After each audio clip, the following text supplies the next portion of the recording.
We need to eliminate the threat of Vinny Eastwood. Why do you say Vinny Eastwood when it's clearly Winnie Eastwood?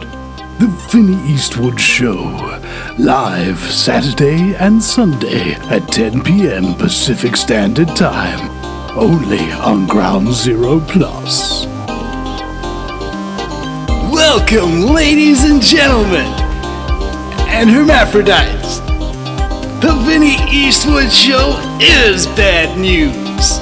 It's like the news, but so much worse. It's the lighter side of genocide. Just because we're getting exterminated doesn't mean we can't enjoy it. Otherwise, what's the point of being killed, man? The Vinny Eastwood Show, where the only thing worse than living in a high-tech global police state run by child trafficking Satanists is Vinny's jokes. Like, they're really bad, man. Anyway. You see, this beastly, ghastly show has been exposing our scumbaggery, which we call necessary. Yeah, and that's the World Economic Future. This is High Vibe Tribe number 21, I believe. And, wow, I have with me today Vinny Eastwood. Any relation to Clint? I know you used to say make my day.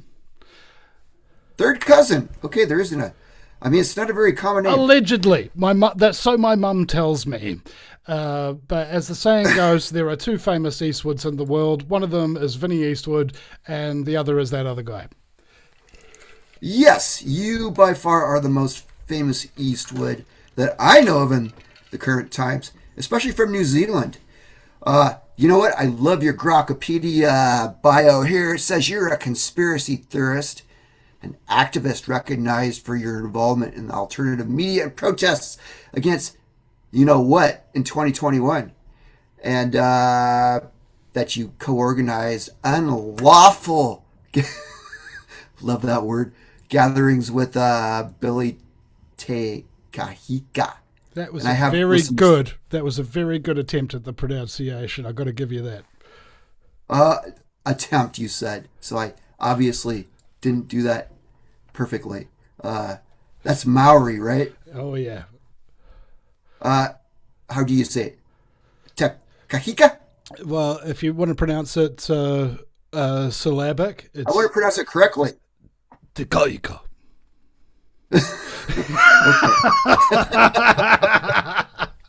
I'll just let you say it. Yeah. Doesn't New Zealand have one of those like ridiculously long name towns? I forget what it was, but it was like 50 letters long or something. It was a Maori name. Probably. I can't remember the name of it off my hand, but we've got Whakatane. Who can? We've got a town called Whakatane. Ooh, I like that. Yeah. And Whanganui, and they're all spelled with W's and H's for some reason instead of an F. And Māori doesn't have an S sound in it, so if you want to, as the colonists said to them, cheers, the Māori could only reply, chur.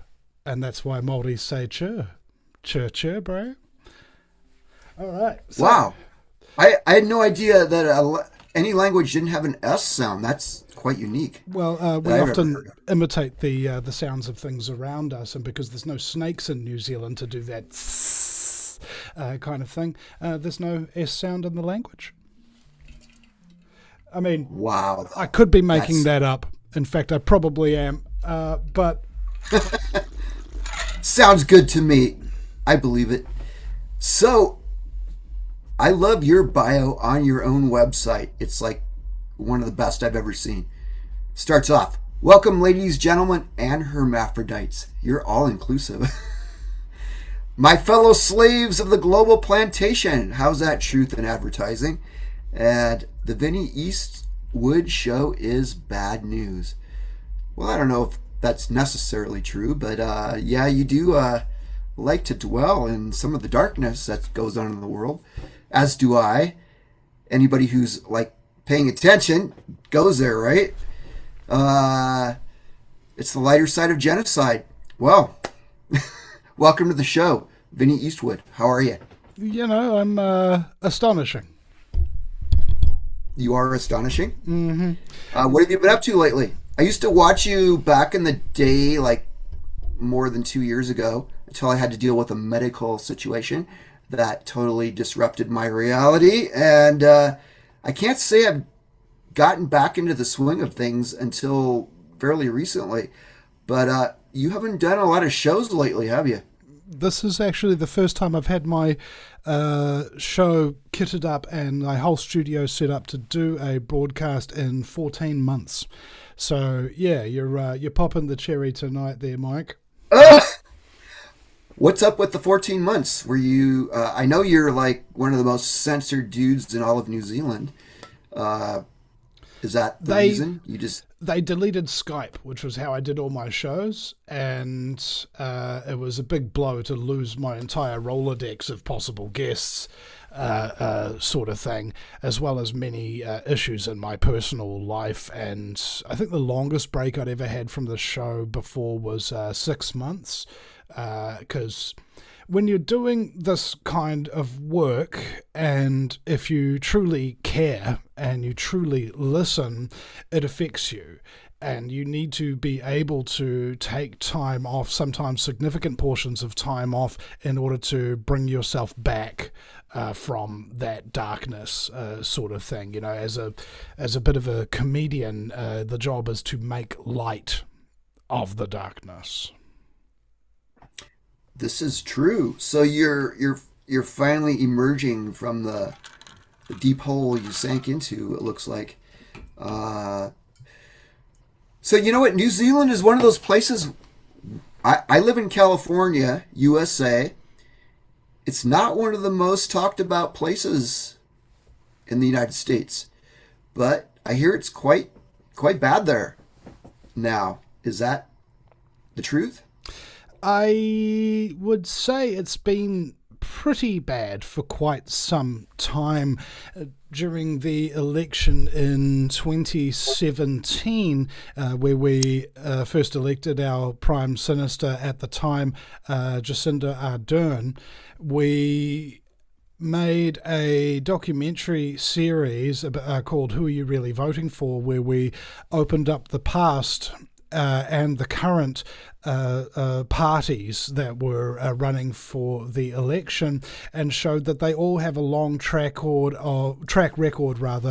of saying one thing and then completely being shown to have lied and done terrible things. Now, under election law, that's not illegal. If you blatantly lie to the public, that's perfectly legal during an election.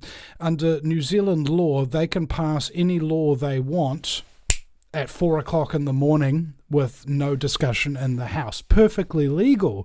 Under New Zealand law, you can pass laws retroactively.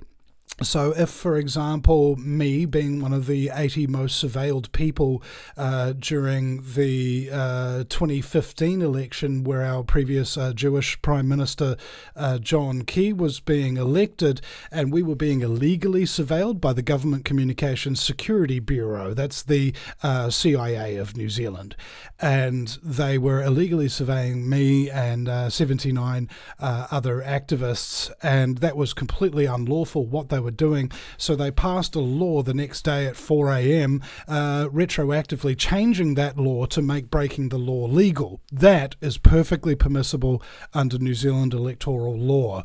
No previous government can bind any future government. So if you, for example, pass a law like the New Zealand Bill of Rights Act that guarantees you rights of freedom of speech, freedom of expression, the right to refuse medical treatments, and so on and so forth, they can just pass a law at 4 o'clock in the morning, like the COVID-19 Health Response Act, and say that you don't actually have those rights anymore.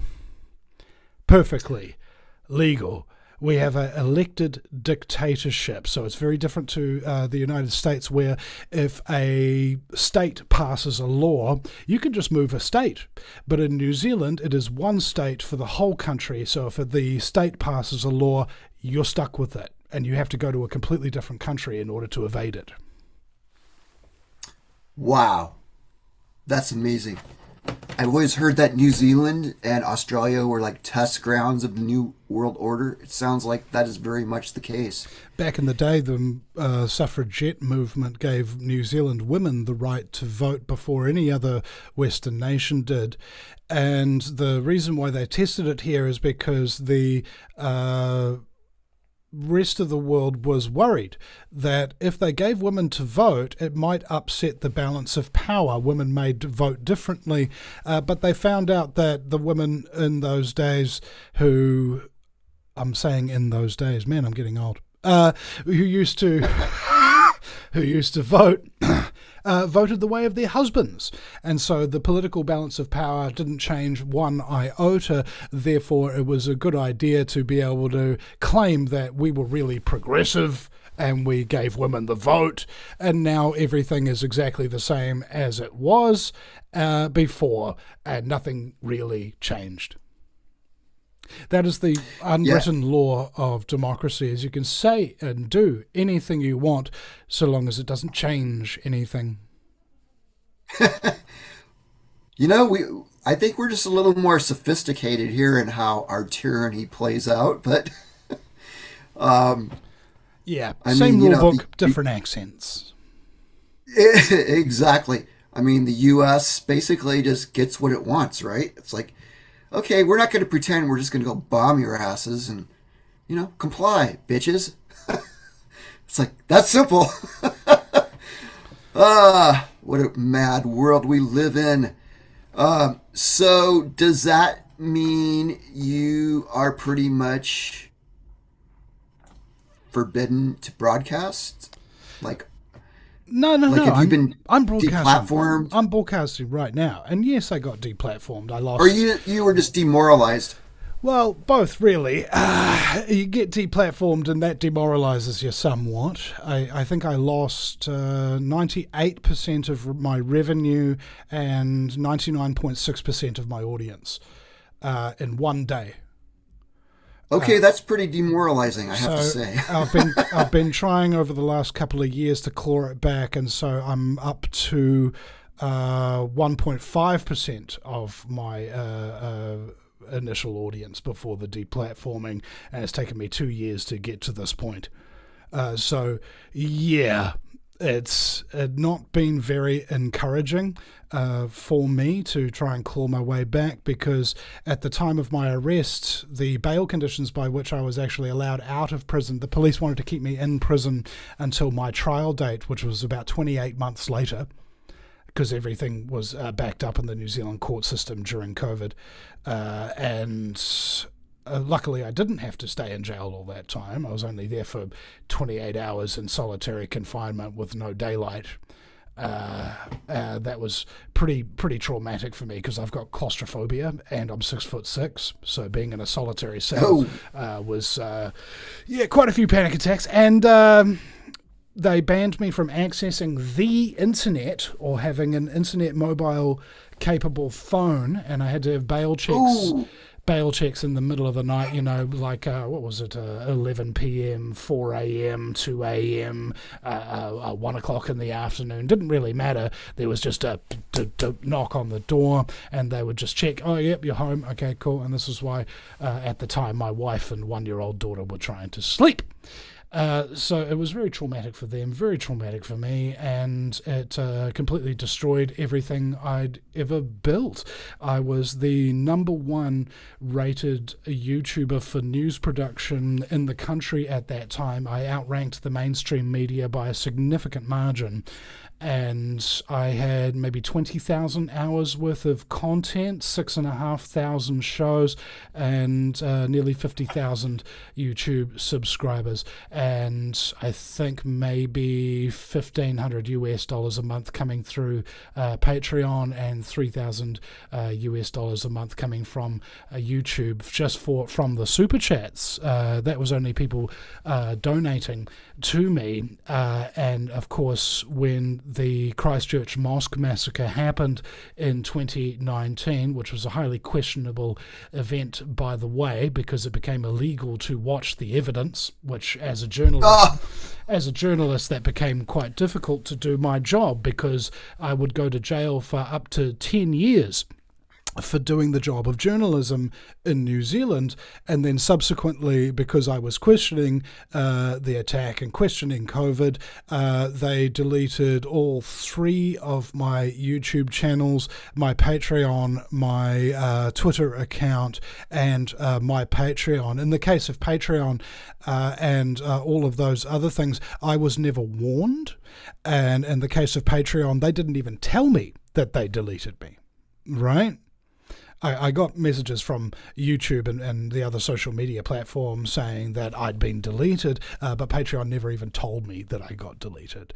So if anybody wants to support me, they can go to thevinnyeastwoodshow.com or search Vinny Eastwood on Patreon, or buy me a coffee, and you can support me there. Because at the moment, I think also I've been significantly focused on raising my children, Alina, who's 6, and Alfie, who is 3, and been spending so much time daddying that it's actually been extraordinarily difficult for me to get any work done, let alone keep a solid show schedule. So I'm really grateful to all those people who have actually stuck in there with me over this period and continue to support me financially so that I can feed my kids and spend time with them. I'm very, very grateful to everybody.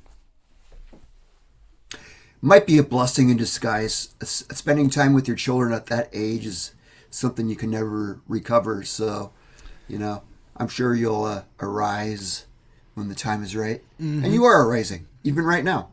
Yeah. You're right here. Yeah. We're talking about this. Have you ever thought about leaving New Zealand? At least twice a day. It's... I At least, right? Well, it is said that you can't really appreciate your home country until you've been elsewhere, and I've been to a number of other countries before, but not to live, just to visit for a short period of time. And I think it's just more the fact that I haven't been able to travel. The financial burden of having to buy for plane tickets, hotels, etc., has been too significant for me, and also to pull me away from the show and the important work that I'm doing. It just wasn't feasible for quite some time. And now that I've got my kids, I really want to get them on a plane, before they turn 7. So at least that's kind of like part of their... Before the age of 7, children are on record only. They don't process anything. They don't think about anything. They just record the behavior. They record the experience as being normal. And so I'd love to be able to take them overseas and have them see that there's something outside of this accursed archipelago. The other down under, as I call it. The other down under. Surely you must go to Australia at least. That's like I've been there. Hop, skip, and a jump away. Yeah, it was like 3 hours on a plane, and you're suddenly there. I was talking to what was his name, Matt Bowden, about this, and he said he saw a cockroach crossing the path in front of him when he was in downtown Sydney, and he says, "Vinny, I thought it was going to ask me for my wallet." Wow, it's gotten that bad in Australia. Ooh, it's always been that way for 50,000 years, give or take. Yeah, it's kind of been the renegade outpost, right? Yep. From day one. By the way, if you're living in Australia right now, I just want to say those 3 words that keep you all pumped up, because I love you very much. Aussie, Aussie, Aussie. Yeah, mate. All right. There's something. The difference between Australians and New Zealanders, our accents are very, very similar. It's just that in New Zealand, you don't move the jaw as much because it's much colder. And in Australia, you use the nasal passages more. So Australian sounds like this, mate, and New Zealand sounds like this. All right, they sound similar, but they've got a different pitch and tone for them. And one of my mates, Mike, also named Mike, of course, he lived in Australia for a while, and I've had this corroborated by a number of other people who've lived in Australia and said that Australians are significantly more positive people than New Zealanders. If you had to, I was talking to John Ansley's this award-winning ad man in New Zealand who ran a lot of successful election campaigns for the government, and he said to me the quintessential characteristic, the defining characteristic of New Zealanders is a distinct lack of enthusiasm. And I concur, even the further south in New Zealand you go, like I live in Auckland, it's near the tip of the North Island, it's about as far north as you can really go, reasonably speaking. And when I went to university, I went to Dunedin, which is almost near the tip of the South Island. And the lack of enthusiasm is absolutely real. Further south you go, the worse it gets. You're at a crate party where people are drinking huge amounts of alcohol. We've got a big drinking problem in this country, hence the reason why the country just keeps getting run by alcoholics. But never mind. I was at a crate party, and this guy from the South Island next to me goes, "Yeah, it's going to be a good night, bro." And I turned to my mate Liam from Waiheke and I go, "These guys don't seem very enthusiastic to me." And Liam says, "Are you kidding me, Vinny? I've never seen them this excited." And it's just the worst kind of thing that you can think of, to have a country full of people who have I would say a general malaise of liver issues, partly due to the drinking culture, partly due to the herbicides and pesticides in the water supply and food supply, as well as, of course, all of the artificial sweeteners, sugars, vaccines, so on and so forth. It really damaged the liver, because the first sign that you've got a damaged liver is apathy. You stop caring about anything. And that's why I believe that the government is deliberately creating the food pyramids the way that they are, and the health protocols around this country, in order to encourage liver damage. Because what can you do as a government to an apathetic population? What can you get away with? Anything you want! So true. Don't forget the chemtrails. Geoengineering. The stratospheric aerosol injections. And a million other ways that we probably don't even know about yet. That's the beautiful thing. Same story here. Just different tactics. That's about it. Yeah, that's what I said to an American talk radio show host, is that New Zealand's very different to America. We're obsessed with sports. We've got a huge drinking culture. We're obsessed with celebrities, and we drive around in big gas-guzzling cars, and everything's getting more expensive, and people are really dumbed down and totally distracted by their phone, and the government's corrupt, and the police are militarized and authoritarian. You see, it's completely different to the United States. Okay, it's it's exactly the freaking same, and that's how you know we live in a new world order already. Well, it is the freaking same in a lot of ways, but you obviously being more isolated on a couple islands, it's obviously a lot more expensive. You have to import a lot of stuff, right? It's like you don't just grow stuff. Under New Zealand's defence budget spending, they looked at the term isolated, and isolation means you can't really get there. Like, it's difficult to get to. Like Kilimanjaro, you're not allowed to get planes within a certain radius, so it's isolated. It's difficult to get to. You had to walk through the bush in order to get there. New Zealand is not technically isolated. It's remote. Right, so you can good distinction. You can get any of the things that from overseas that you want to here.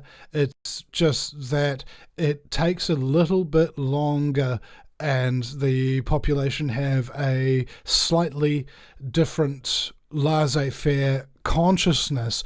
If you were to define the consciousness, for example, of, I don't know, if you're Californian, you will know that there are these beachfront communities that are full of retired people, right?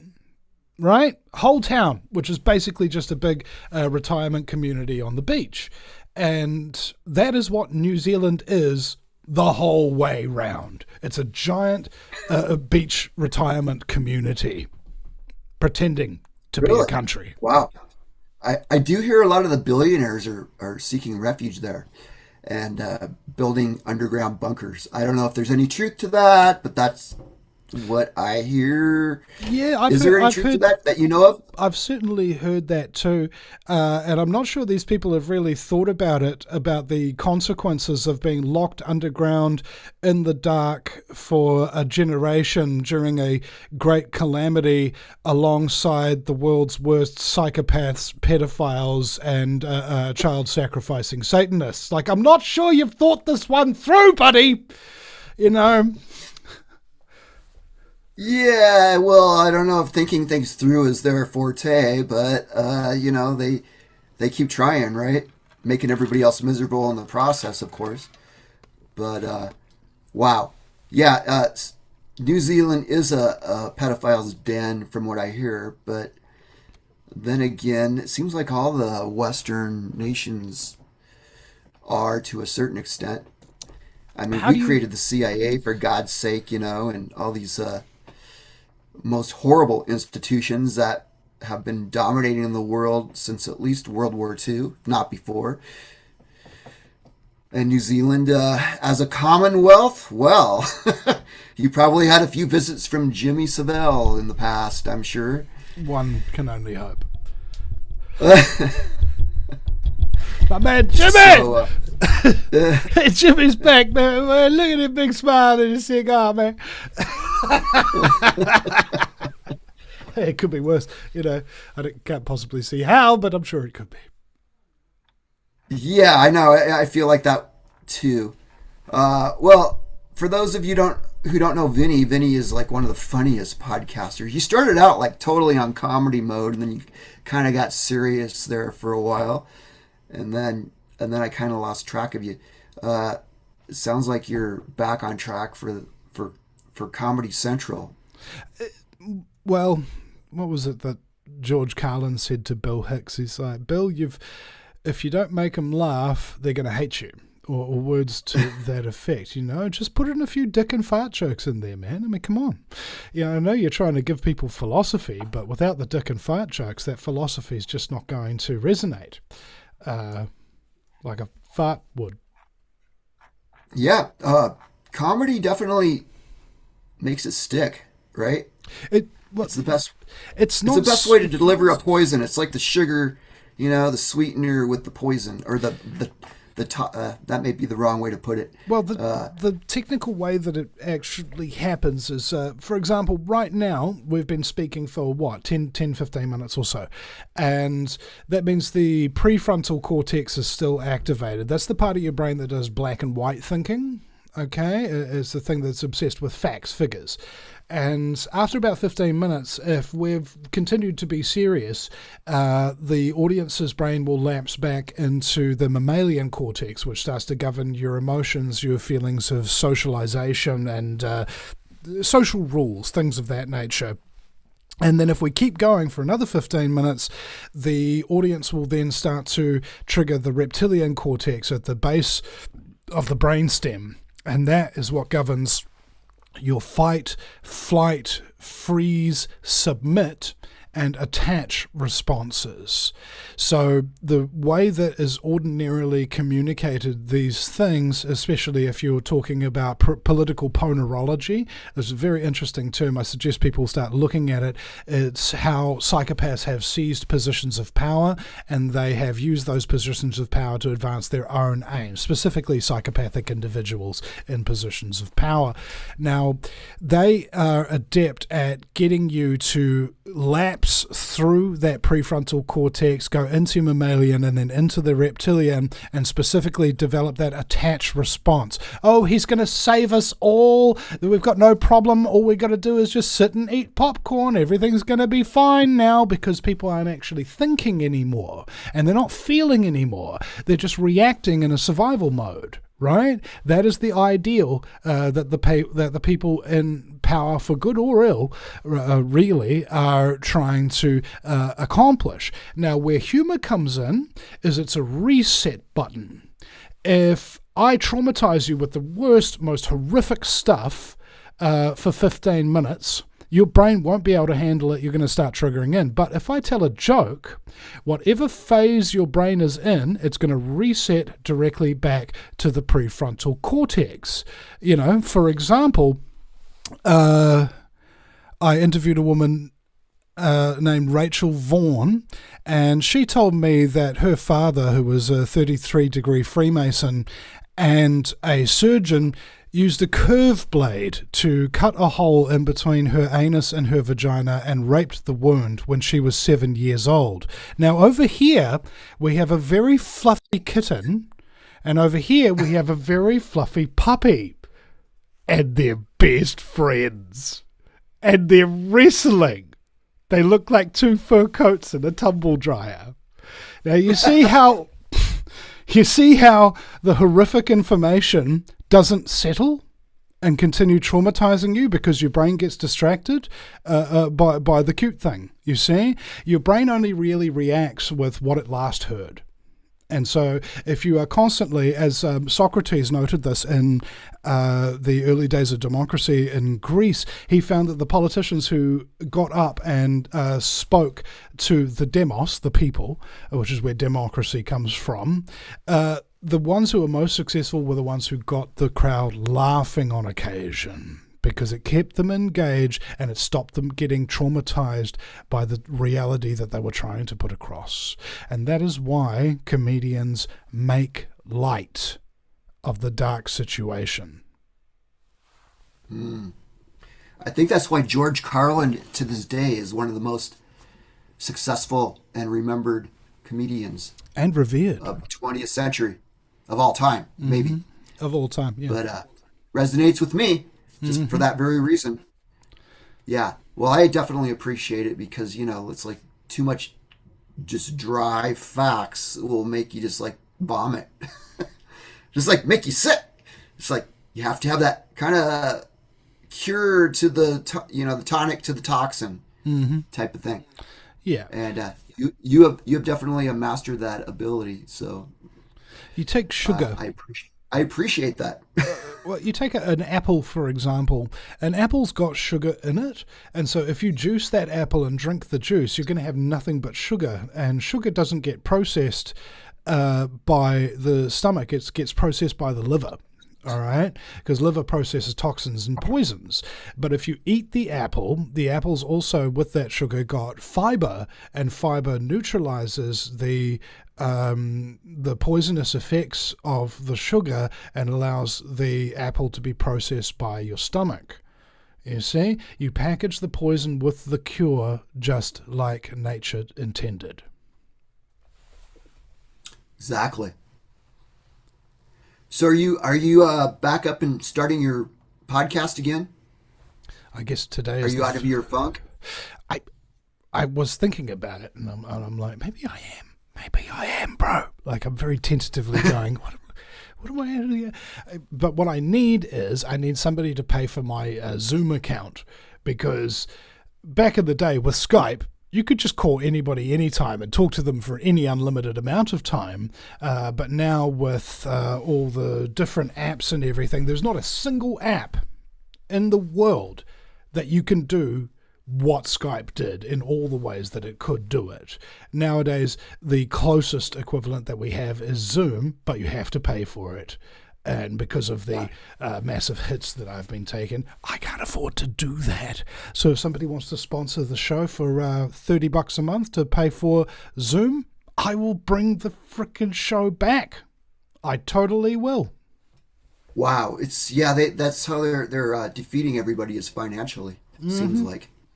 And I was talking to, I'm sorry to keep interrupting you, Rob Davenport from Ground Zero Radio, and he told me that if you want to survive in this business over the next coming years, tighten your belts. Live within your means, keep your costs as low as humanly possible. So that way, if they come after you and try to sabotage you financially, you will be significantly more advantaged than, say, for example, Alex Jones, who had huge running costs. Right? But as soon as they came after him with that Sandy Hook law case and all this various other stuff that he had to go through, now Infowars.com is closed.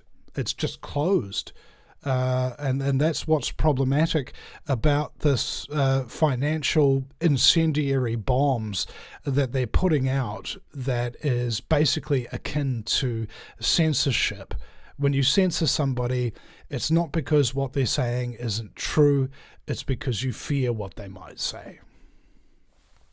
Well, actually, it is because it's the truth. They don't want it. They don't want people to know the truth. That's that's the problem, is because it is the truth. I mean, that's the people like us who are getting censored, sure. But there's plenty of times where censorship I'm absolutely in full agreement with. Oh, you're killing children, you know, on a video on the internet? Yeah, I think that should be censored. That kind of stuff should not be allowed to be around there. Unless, of course, it's a child sacrificing thing and you're actually doing it to expose the child sacrificing Satanists that run your country, then it's a bit of a grey area for me. That is a little bit of a gray area. I agree with you, though. It's like that stuff should not be seen, but should be known about, of course. Wow. So you were actually pretty big there for a while. I mean, I was just watching a video of you with Mark Passio and David Icke, of all people, like two big wigs in the truther movement, if that's what you want to call it. Just the disclosure, getting to the bare bones of it all. Do you ever appear on other shows if you're not doing your own thing? All the time. I haven't seen you around lately. Oh, yeah. I mean, I'm Facebook friends with you. That's how I kind of keep in contact with you, but I haven't seen a lot from you. You just kind of like dropped off the radar. Yeah, I was working on a movie. I was working on some music. I was working on a novel. I was working out, taking care of my kids. I was busy in a whole lot of other different areas because it really hurt me that all of the work that I'd done for the good of mankind could just be taken so quickly and so brutally and leave me holding this empty sack. You know, because I know what I've done, I know where I've been, I know the amount of people that I've helped, but at this point, anybody who hasn't heard of me yet will go looking and find very, very little by comparison to how much they could have found if they'd only been searching for me as little as 7 years ago. So yeah, I tried to branch out into other areas, but none of them really panned out. So, for lack of a better choice, I'm back telling the truth, trying to save humanity. That's what you were made for, man. Yeah. I see you. You don't even have 2,000 subscribers on YouTube. Yep. And you were a lot bigger than that, like just a few years ago. Yeah, 50,000. Yeah. Are you on, I noticed you were on Rumble. Are you on but I didn't see that you were on BitChute and I'm there. Raytheon. Yeah, I'm not on I'm not on Raytheon. I haven't actually heard of it, but yeah, I was mostly just doing it on YouTube, and I think that was probably my Achilles heel because it wasn't backed up all my other shows on other platforms. So now, and even that, like, if people want to help me, I want to be able to get back some of those things that I lost, not only because they got lost on YouTube, but because the hard drives that I had, about 40% of the hard drives of my collection of body of work failed. and it oh my God, and it costs like $50 a gigabyte to get that stuff back, even to check whether or not anything's on there. And I think we're looking at about nearly 10 terabytes of stuff at $50 a gigabyte. So you do the math. It's just like, this is a crazy freaking amount of money that is needed just to claw back stuff that was already put out there and is subsequently nowhere to be found. That is pretty disheartening. Yeah. Have you been able to salvage anything off the archive.org or anything like that? I don't know how much they say. They don't keep the videos, they don't keep the audio, they just keep the links and descriptions. Still shots or something? Yeah, not even still shots that I've been able to see. It's just basically, everything I've ever done was just gone. It's just gone. One of my friends, David Kelso from PSEC, told me that he had downloaded previously my entire YouTube channel's worth of content, and he may or may not still be in the process of trying to go back through the online archives to try and match up the titles and descriptions and things of that nature, but I haven't heard any progress on that for a number of years now, because it's just like, if somebody says, hey, can you find an old video, just one old video, they're like, yeah, sure, okay, can you find 6,500 old videos and do the same That's true. Did you have that many? 6,500? Wow. Yeah. Or something like that? I was averaging 10 subscribers per video. And I at the time when I was deleted across 3 different YouTube platforms, I had 65,000 subscribers in total. Well, I guess you have to take it as a badge of honor that you are so reviled by the powers that be. That's a sign you're doing the right thing, man. You're not the only one. There's many out there just like you. I've had a lot of I've had a lot of people in some people like David Icke were prescient enough to start their own channel knowing that this was probably the outcome of their truth telling. So have you ever contacted him and tried to get an Iconic or something of that nature? Oh, I've been on Iconic a number of times, and David has been so supportive of me. I think I met him back in 2012, I think, when he came here for his conference, and I liaised with his conference manager and found the venue for them and hotels and all of that kind of stuff, because they weren't in New Zealand and they didn't know the lay of the land, but I did, and I helped them out at that time and got to speak at the end of his 10-hour conference while everybody was very sleepy and wanted to go home. But 10-hour conference. Yeah, that man is indefatigable. Yeah, I believe he's like the Energizer Bunny of the disclosure movement. Yeah, he's pretty amazing, and it was because of him that I was inspired, that Mark Passio was inspired. So I think I had a scheduled interview with him, but of course I couldn't attend that interview because I got arrested and banned from accessing the internet for 6 weeks. And during that 6 weeks period, the year that I'd taken to set up that interview fell. So I reorganized the interview, and Mark Passio had been telling me, Mark Passio considers me a peer, and he's just fantastic, and he was telling me how much he really wanted to interview David Icke, and I couldn't get that going for him, but I had David Icke coming on my show, so I called up Mark and I said, do you want to join us? Because what do you do for your friends? What they can't do for themselves. Pretty good present. And it was by far the best show that I've ever done. I've done a lot of really life-changing, incredibly powerful, quite significant interviews over the years, and that is like the number one that really sticks out for me as like, man, I'm never going to top that. Well, Mark Passio and David Icke in one show. Yeah, it's like, where do you go from there, right? Yeah, I guess I'll have to. You'd have to interview Trump and Alex Jones on the same show, perhaps. Well, they're controversial. I guess they all are.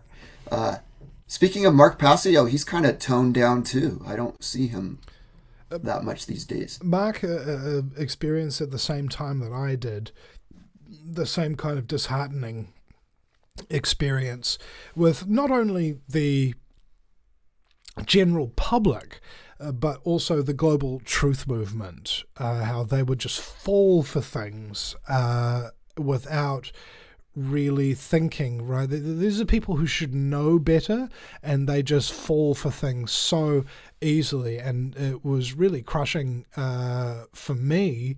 And then I had a private conversation with Mark, and I realized he'd actually felt exactly the same way about it. And both he and I have been taken a step back from broadcasting quite significantly to do other projects in his life and our lives. And yeah, it was quite sad to see him, because he's a man I really looked up to and learned a lot from because of his great work.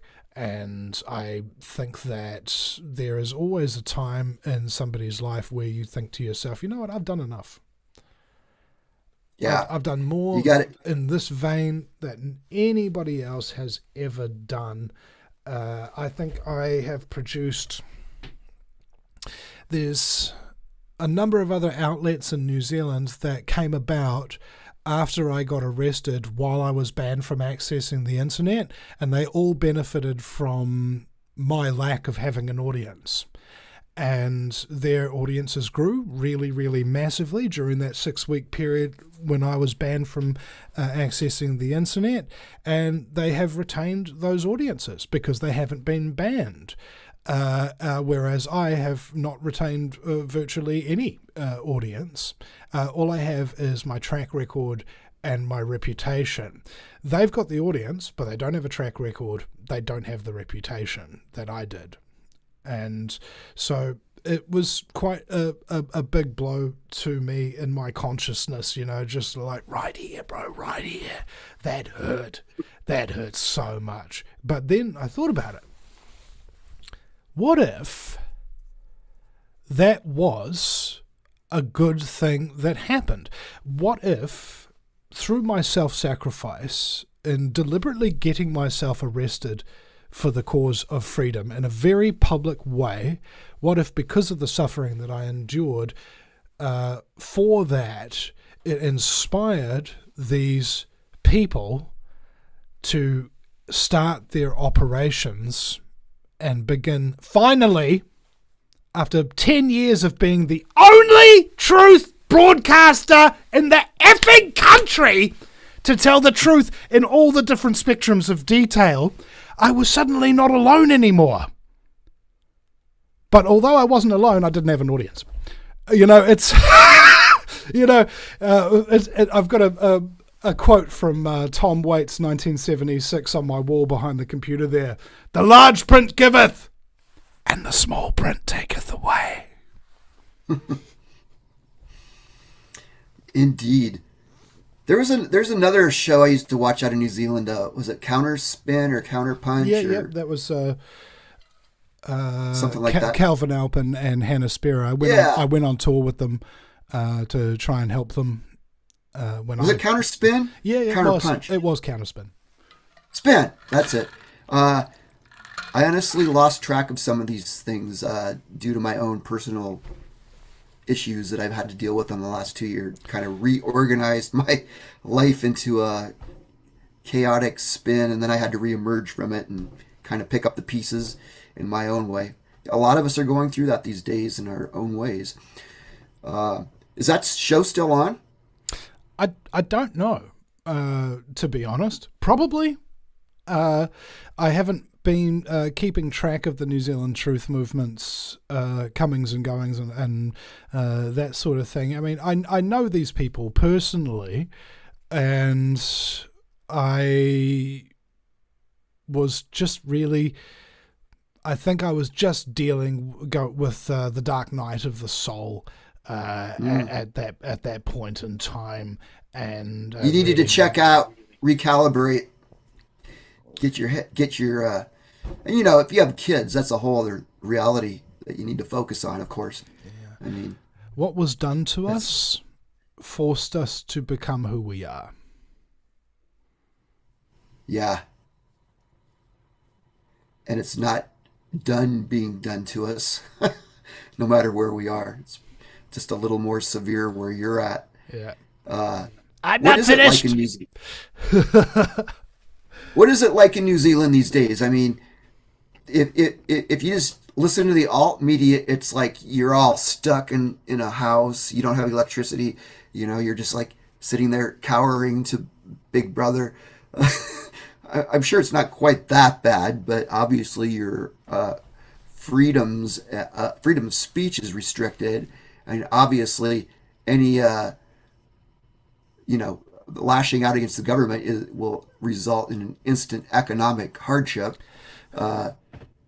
Very what recently, is it like there?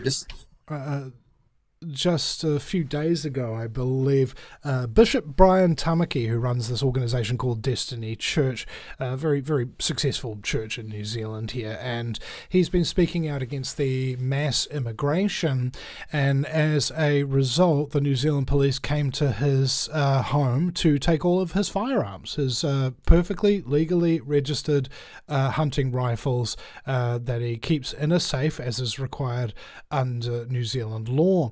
Now, this is far from an isolated incident whereby the people of New Zealand who tell the truth and are very adamant about it find themselves in hot water with the government relatively quickly and extraordinarily underhanded and in some cases very illegal means in order to shut them up and prevent them from continuing to be a threat to the narrative that the government puts across.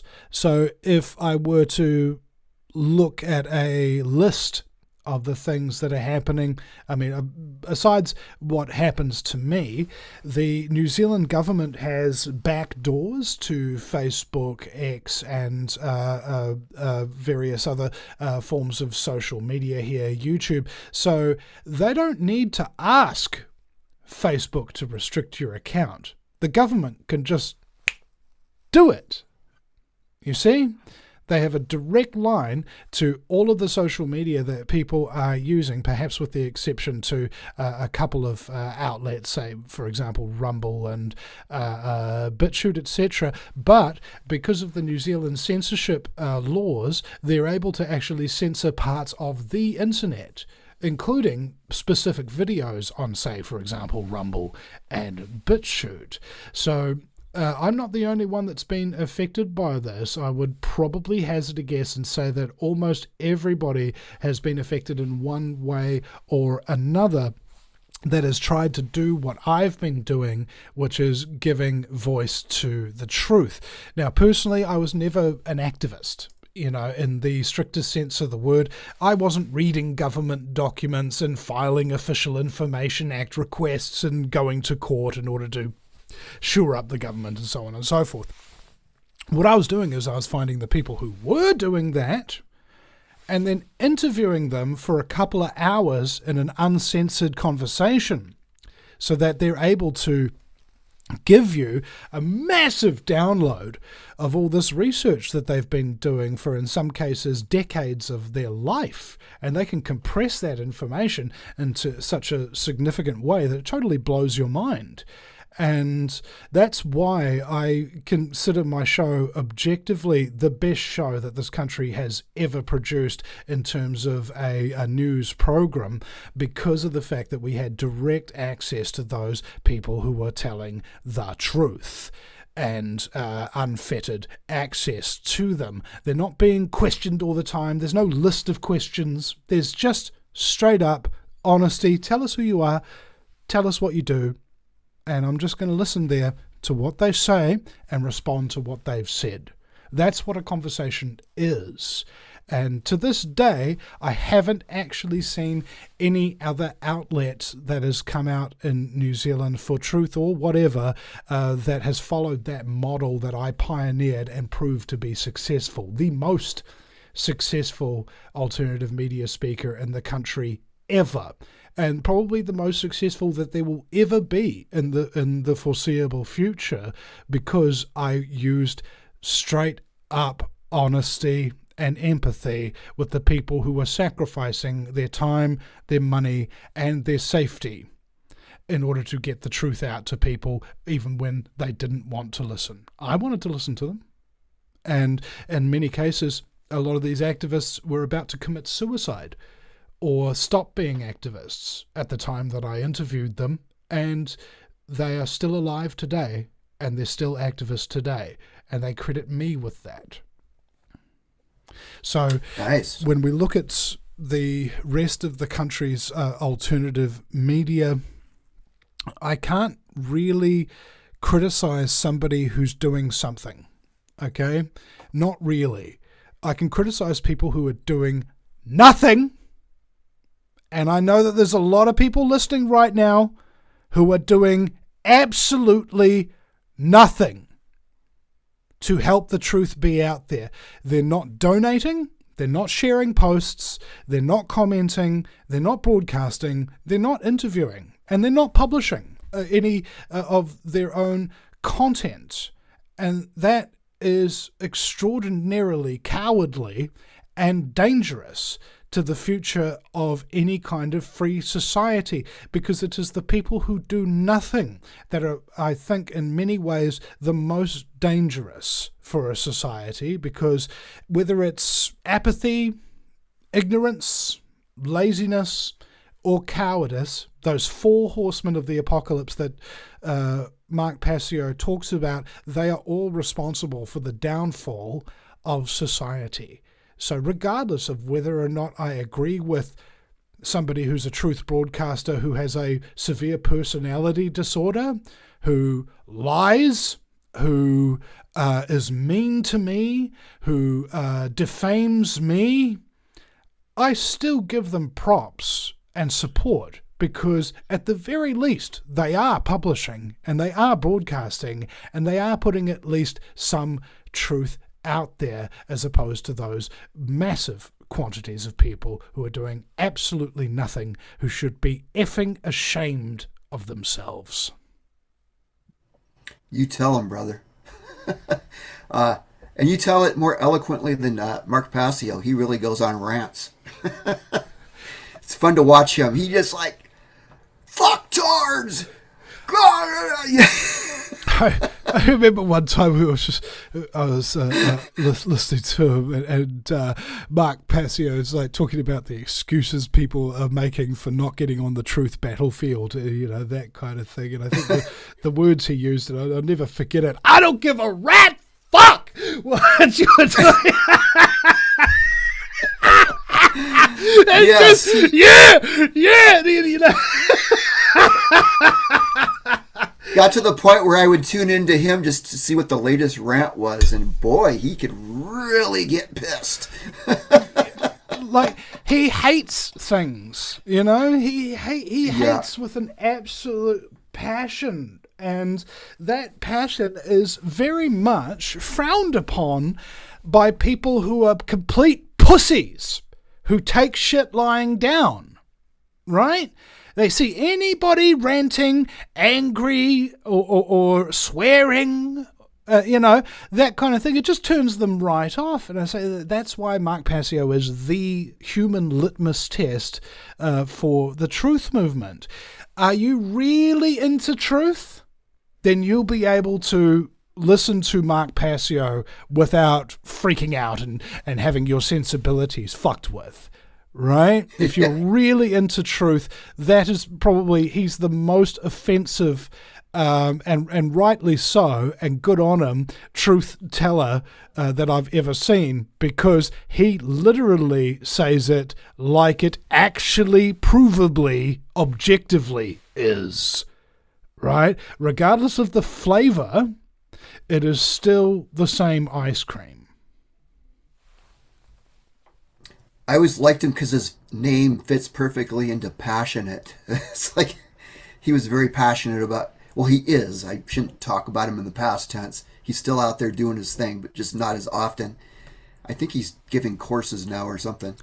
I actually met somebody here in the Bay Area, San Francisco Bay Area, who was taking one of his courses like last year, where he was trying to teach people, trying to get over his rants and trying to like, okay, these people are fucktards. Let's just deal with it. Let's teach them how to use media, social media and computers and all this so that they can become part of the great network. The One Great Work Network, which I was on for a long time. Yeah. Yeah, exactly.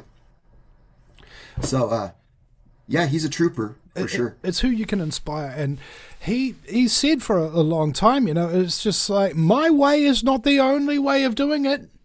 Okay, if you don't like how I'm doing it, take the objective information that I'm giving and take the style out of it. Do it in your own style, just as long as it's true. And that's all permissible. You can go online right now, ladies and gentlemen, to whatonearthishappening.com, go to Mark Passio's website, and steal every single presentation or podcast he's ever done, reword it in your own way, and rebroadcast it, right? He's encouraged people to do that. In my opinion, he's probably one of the only people who's ever actually really done that. Because the truth is objective regardless of how you say it. There's only two things you can guarantee about it. It is what it is, and it isn't what it isn't. Have any of your videos that you lost ended up on that channel? I think I joined them after my channel went down. So I did spend when I was on a film project called Grind Spot, that fell through.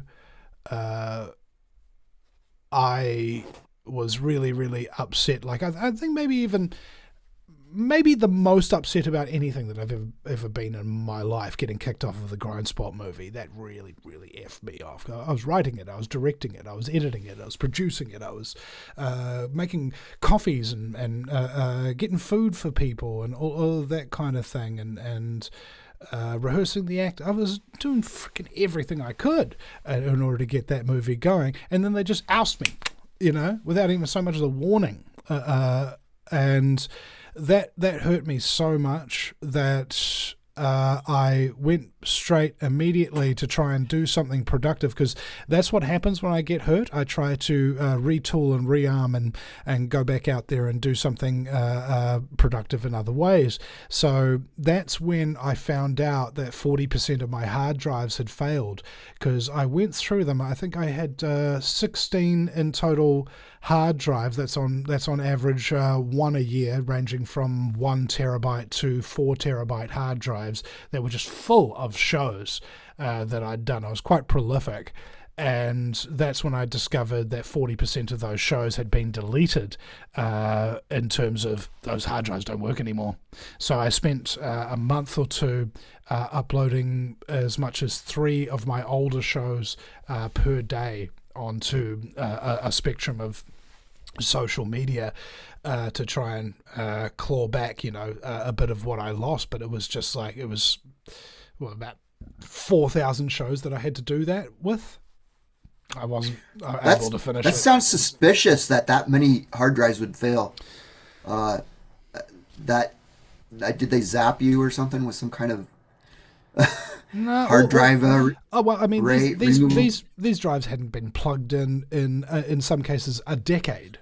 You know, I just, and they fail if you don't do that. Yeah, I mean, that's why most very important digital companies will have backups. Right, yeah, maybe 3 hard drives going at any one time, backing up the exact same thing. So in case one fails, you've got the 2 backups, and if they're on the extremely off chance one of the backups fails, you've got another one. You know, whereas I could only ever afford to have 1 hard drive at a time, and then my computer fills up with all these shows that I'm doing, dump it onto a hard drive, boom, get another hard drive, plug it in, start loading it up with all the shows that I'm doing, and then dump it when I'm done. done, that kind of thing. I was just doing a run and gun type operation here. I was never trained how to edit. I was never trained how to be a talk radio show host or a comedian or a meme writer or a writer or a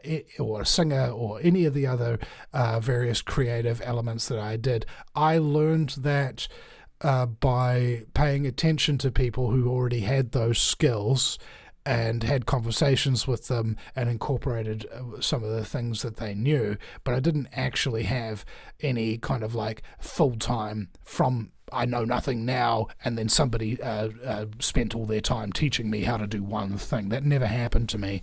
I had to do all of the work to a large degree by myself without any support. And I've become quite proficient across the board in all of these avenues of media production. And nowadays, occasionally, when people want to, they'll ask me if I can show them how to do this. And I think it took me about maybe between 6 and 9 years to get the full spectrum of knowledge and practice that I had. I can teach that to somebody in a couple of days, right? So they can save themselves practically a decade of fumbling around in the dark and just suddenly, oh, it's all set up now. Oh my God, I know how everything works. All of a sudden, kind of thing. Because of the way that I explain things and the way that I do things, I don't use a huge amount of jargon. Jargon was created by nerds and professionals so that they could put a moat around their income sources and just to make everything sound so complicated that you couldn't possibly do it yourself. And so you'll just have to pay me perpetually for the rest of your life a huge amount of money for stuff that you could do yourself, but I've made it sound so complicated that you thought that you couldn't.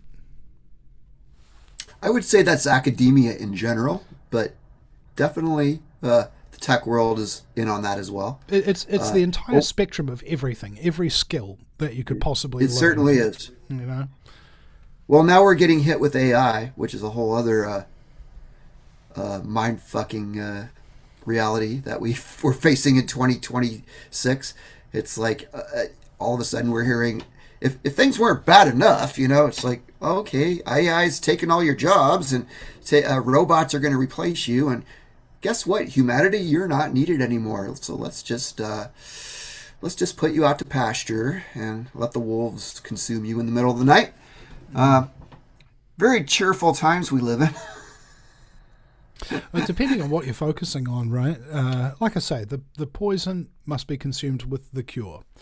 And truth is such a poisonous thing when all you have been consuming previously in your life is lies. I remember I had a conversation with somebody a couple of weeks ago, and he said, well, I think that the only reason people believe in conspiracy theories is because it makes them feel better to know that at least there's somebody in charge. I was like, really? Child-sacrificing Satanists in charge of the entire world's military and industry and political and religious and media makes me feel comfortable?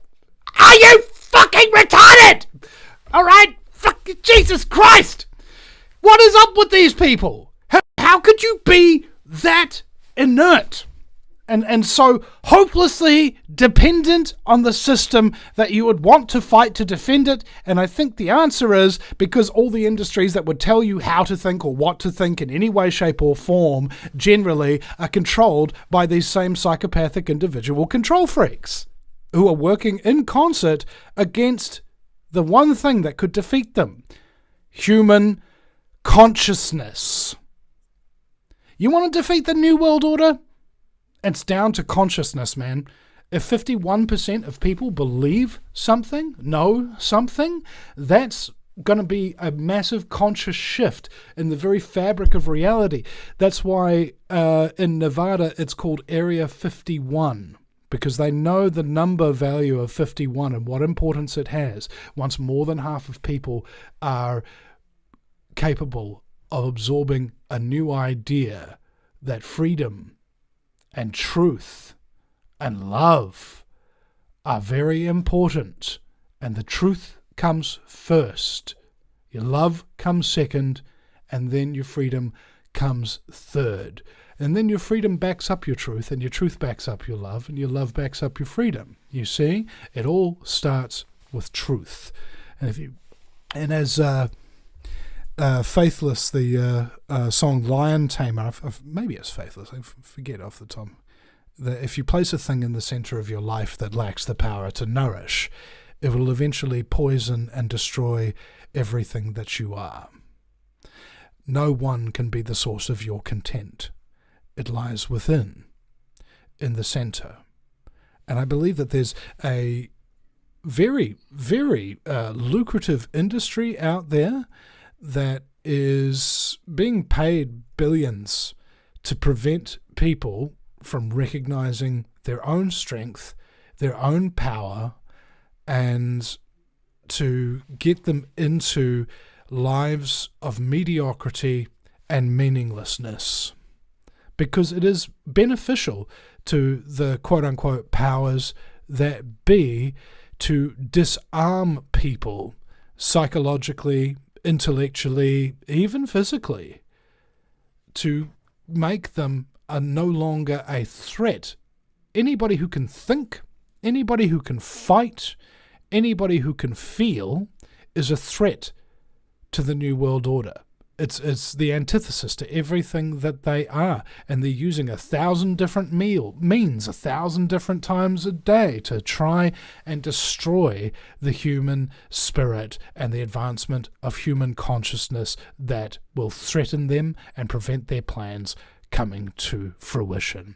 And it is people like me and Mark Passio and David Icke, who you can all see on, I could probably say it's objectively maybe the best show you will ever see, ladies and gentlemen, from anybody, anywhere, at any time. You watch that show with Vinny Eastwood, Mark Passio and David Icke. It's on YouTube now. You can watch it for free. You will see how big of a danger we are to the unconscious humanity who cry out for freedom.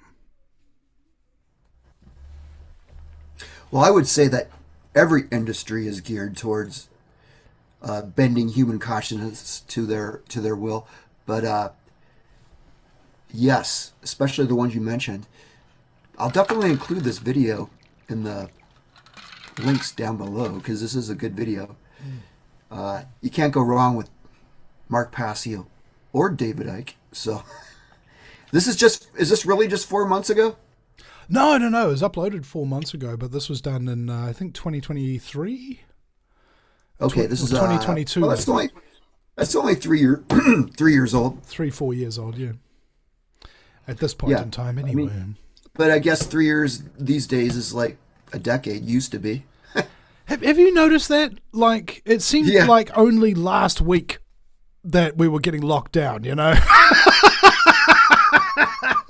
The whole time thing is like so dilation weird because some things seem a long time ago and some things seem like 2 weeks ago, and they could have happened at the same time. That's what's really trippy about it.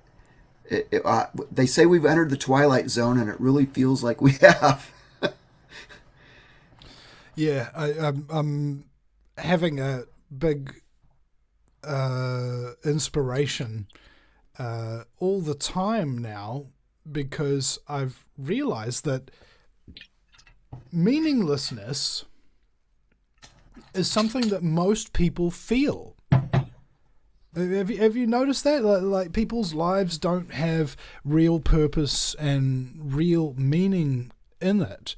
And because my life has purpose and my life has meaning, I'm actually incredibly grateful for that. You know, there's a lot of people who can't say that they've got that in their life, and I do. And I'm so grateful to be able to have that, and so grateful to have anybody want to interview me. Thank you, Mike. Or anybody want to listen to me. Thank you for coming on. Thank you, viewers, you know, and listeners, and wherever you're from, or how whatever much is done to you, this is kind of one of the most important thoughts I thought that I ever had to share with an audience, is just think about it clearly for just a moment. Think about who you are.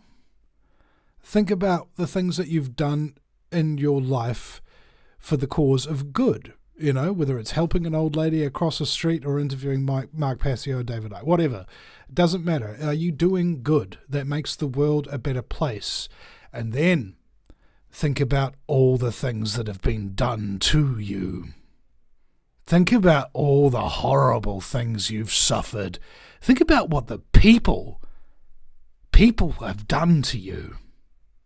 You didn't lose your moral compass. You didn't lose your sense of humour. You didn't lose your sense of right and wrong.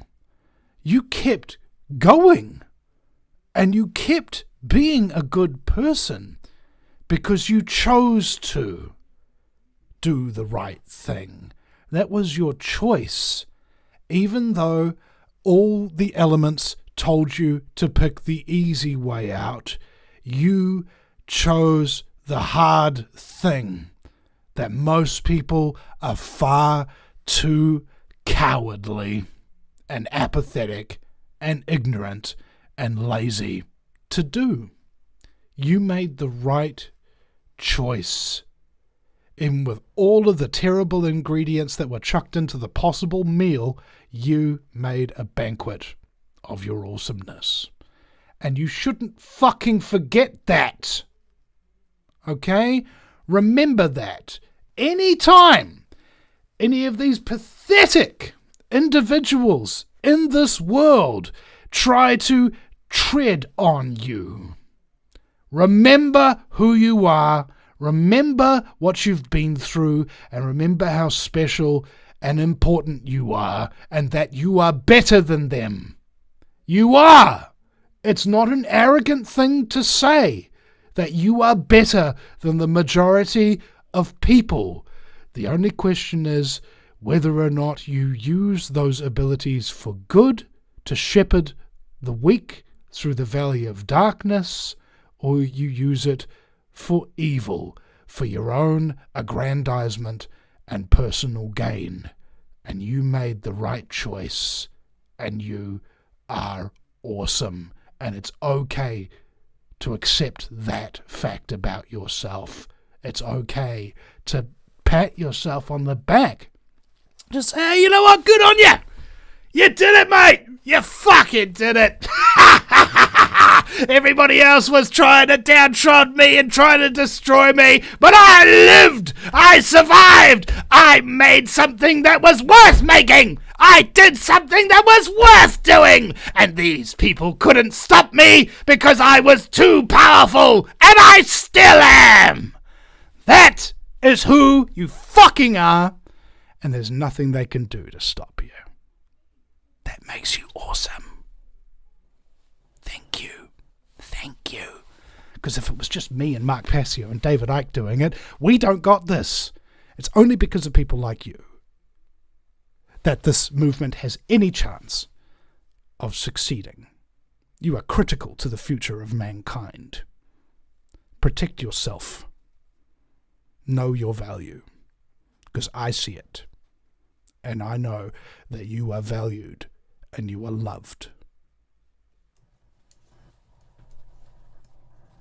Wow, I didn't know you were moonlighting as a preacher. You just stated that perfectly. Well, thank you. Amazing. Has to be said. Has to be said, and you said it quite eloquently. So, wow. What else is there to report about what's going on in New Zealand these days? 1080 drops, I guess. You ever heard of monofluoroacetate? What is it? Monofluoroacetate, compound 1080. It's a fluoride compound, and it's one of the most toxic substances known to man. And New Zealand dumps it into our pristine bush and waterways. And it Really? can be an endocrine disruptor in people who drink that drinking water in the parts per trillion. Right? And that stuff has been dumped all over the place. And the people who are dumping it, like the local city councils and things of that nature, those city councillors in many cases have shares in the pesticide producing companies. So they're literally lining their own pockets at a cost to the genetic purity of the country. Okay? And Oh my God. like all out, like if I went out there and killed a native New Zealand bird, like tui or a fantail or something of that nature, they're beautiful birds. If I killed one of them, a kiwi, yeah, sure. They're much harder to find because they only cruise around in the dark, but they're much easier to catch because they can't fly. But I digress. It's the reason why Kiwis were nearing extinction when the New Zealand Māori were the only ones living here, because it was a really freezing country and they were Pacific people, and the only way that they could keep themselves warm was by killing the national bird and stealing its feathers and making cloaks out of them. But anyway, I digress. When we have a huge amount of problems being caused downstream, even at something in a concentration of parts per trillion, you've got a whole lot of different health effects that can come from that. Birth defects, for example. We're having children born with organs outside of their bodies, or young boys being born with multiple urethras, just like on how the guy was threatened on Team America World Police that he would drill different holes in his dick so that when he pisses it shoots out in all different directions. There are kids being born like that in New Zealand because of 1080 drops. And the environmental protection for this is basically non-existent because it is so expensive to test for 1080 poisoning at those low concentrations that they simply refused to test for it. And so therefore the country is given this clean green image as being poison and pesticide free. How can they guarantee that? Because they never fucking look. I love it. And like, if you got for example, I believe the very first groundwater survey that ever occurred in New Zealand, I think it was done in like 2008 or 2009 or something. I was talking to what's his name? Clyde Graff from the Graff Boys. They made this wonderful documentary that you can watch on YouTube called Poisoning Paradise about 1080. And they also made public one year about the groundwater surveys they were going. 90-something% of New Zealand's groundwater, like the aquifers, the stuff that you drill down to make bores and things like that, is contaminated with battery acid, herbicides, pesticides, 1080, fluoride, glyphosate, so on and so forth. All of these poisonous, endocrine disruption, cancer-causing chemicals are in the drinking water.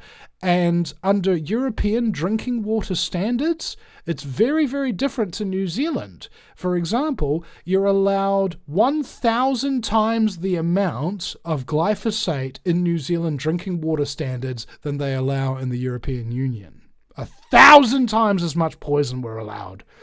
And wow. Okay, and that's just what's in the drinking water.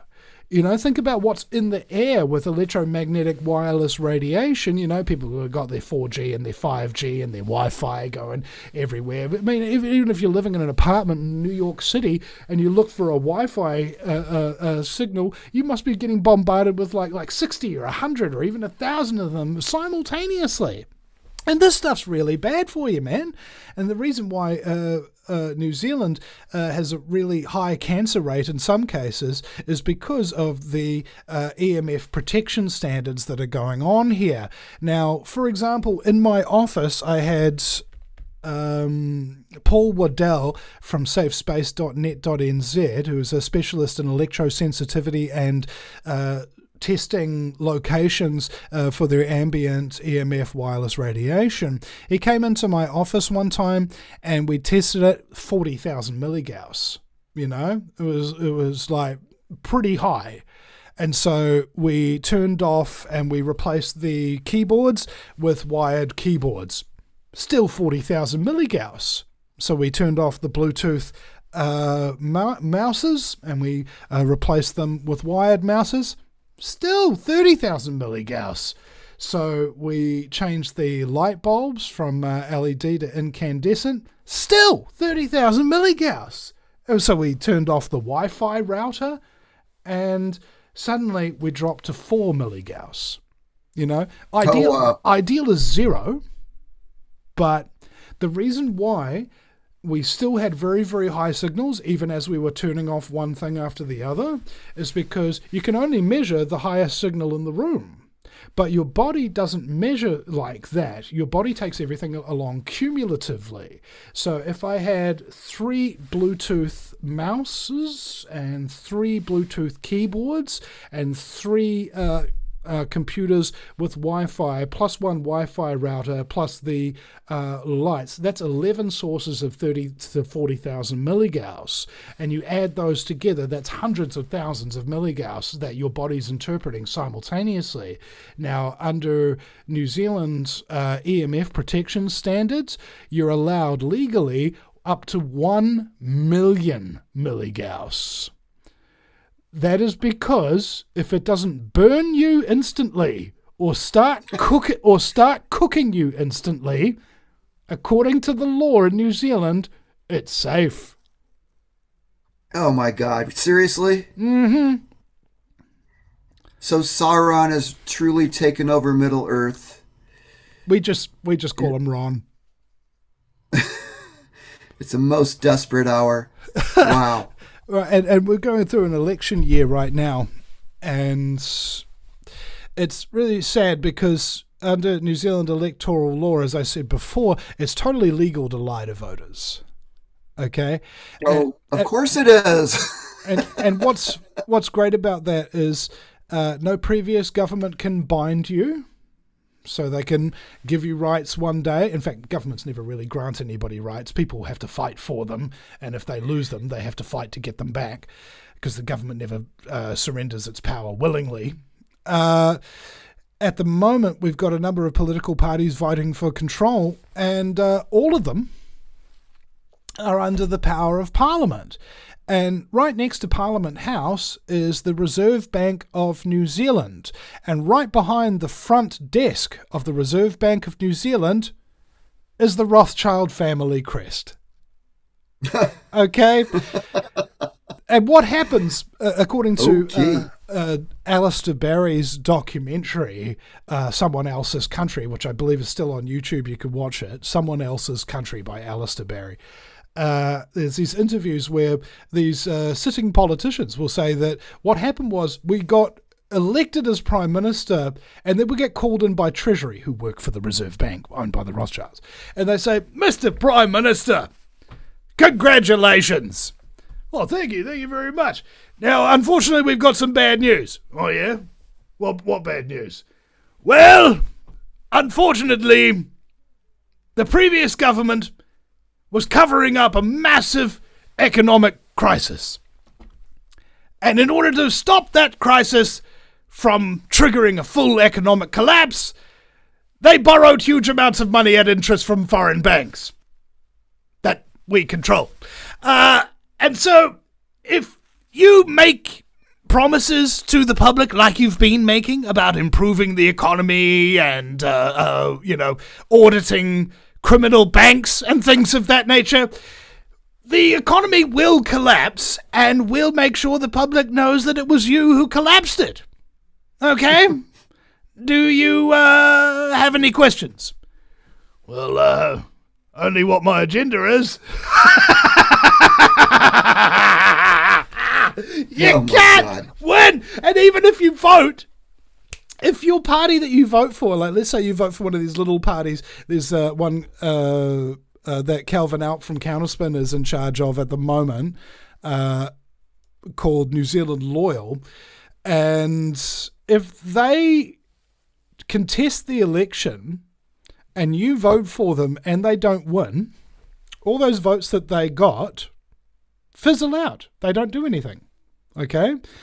Not only that, not only do they fizzle out and not do anything, those votes get given by proxy to the parties that did get in.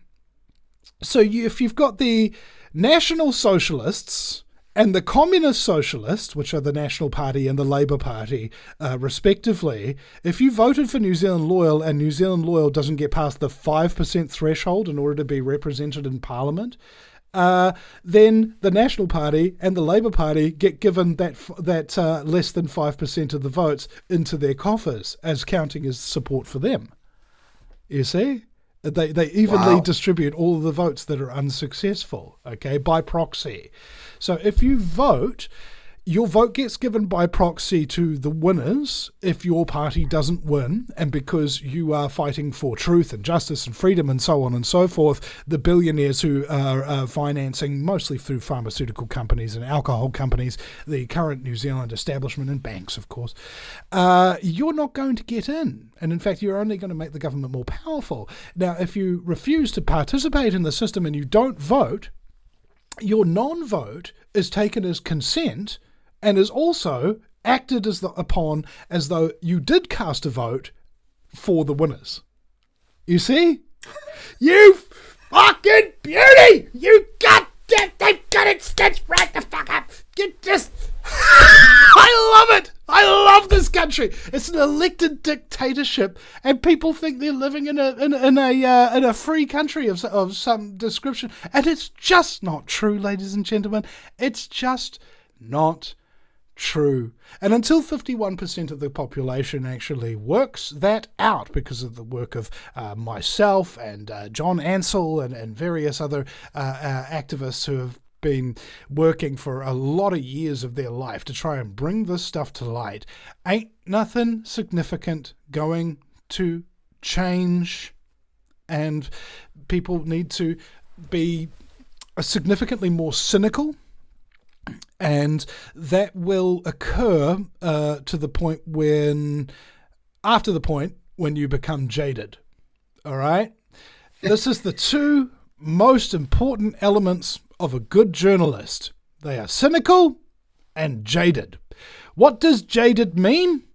Jaded means you have experienced such a wide array of extraordinary stimuli and fear and amazement and stuff like that. Oh my God, that's occurring!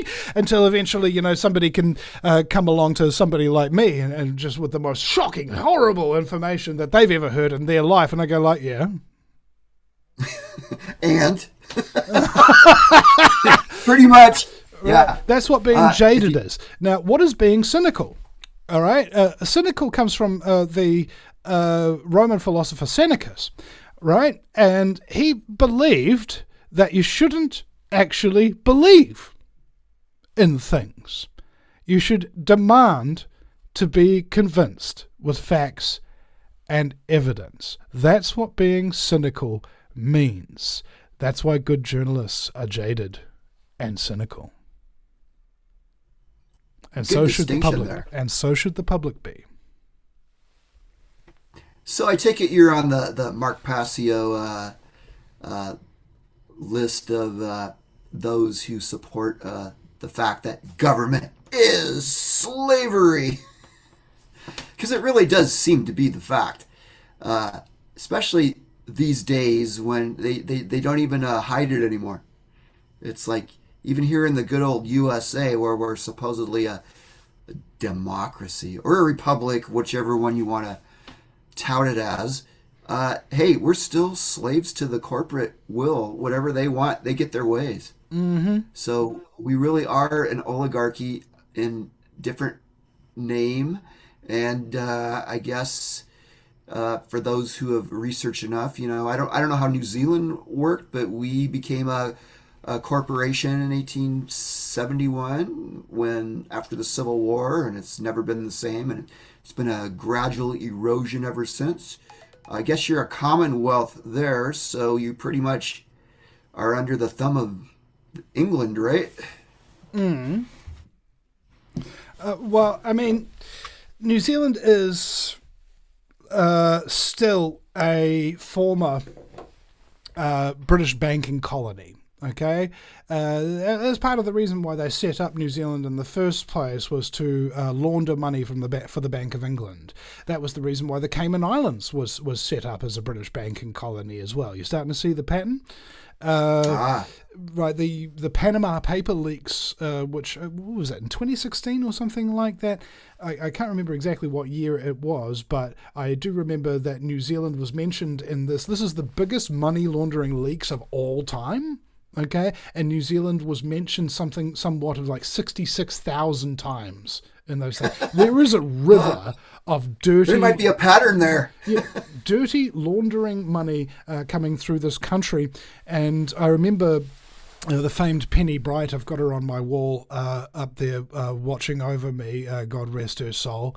And she told me about this guy who was formerly of Scotland Yard, and he came to New Zealand, and what he did internationally is he went to countries that potentially were corrupt and found out whether or not they were. And when he came to New Zealand, he said something along the lines of, I've worked in 46 countries that were corrupt, and New Zealand is by far the most corrupt country in the world. All right? Big statement. Wow. Big frickin' statement. And people will be flabbergasted. How can that be? You know, we're at the top of Transparency International's corruption perception index as being generally accepted to be one of the world's least corrupt countries, maybe top three at least, usually number one. And the reason why that is because the members of Transparency International New Zealand, the members of the board of Transparency International New Zealand, are among some of the most corrupt pieces of shit that this country's ever produced. And the questionnaire that Transparency International sends around every year in order to compile their corruption perception index, keyword, perception, is a voluntary disclosure statement.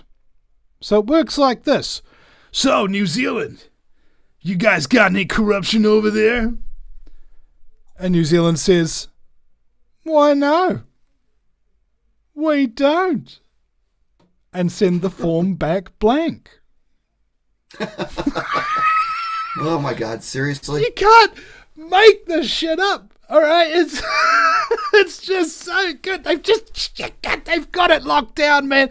Right, you have to marvel at their absolute will. This is something Mark Passio talks about.